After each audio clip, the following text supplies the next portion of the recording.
திட்டமிடல் அப்படின்றது ஆஃபீஸுக்கு மாத்திரம் கிடையாதுங்க. வீட்டில் கிச்சனில் வேலை செய்கிற இடத்துல இருந்தாங்க அந்த திட்டமிடல் கண்டிப்பாக இருக்கணும்.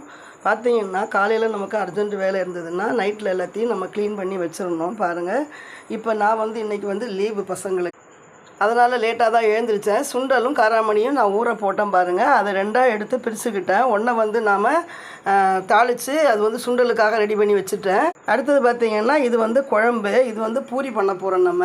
பாருங்கள், ஏற்கனவே போட்ட வீடியோ எனக்கு போயிடுச்சு, டெலீட் ஆகிடுச்சு, அதனால் காமிக்க முடியல. இப்போ இதெல்லாம் ரெடி பண்ணி நாம் எப்படி பூரி கிழங்கோட ஒரு குழம்பு வச்சு சாப்பிட்றது அப்படின்னு பார்க்கலாம். சுண்டல் உருளைக்கிழங்கு குழம்புக்கு எண்ணெய் காஞ்சிடுச்சு, கடுகு போட்டுடலாம். பட்டை, கிராம்பு, சோம்பு எல்லாத்தையும் நம்ம போட்டுடலாம். வெங்காயம் போட்டுடலாமுங்க. 2 கிளறி எடுத்துக்கலாம். தக்காளியை போட்டு வதக்கிட்டு கொஞ்ச நேரம் மூடி வச்சிடலாங்க.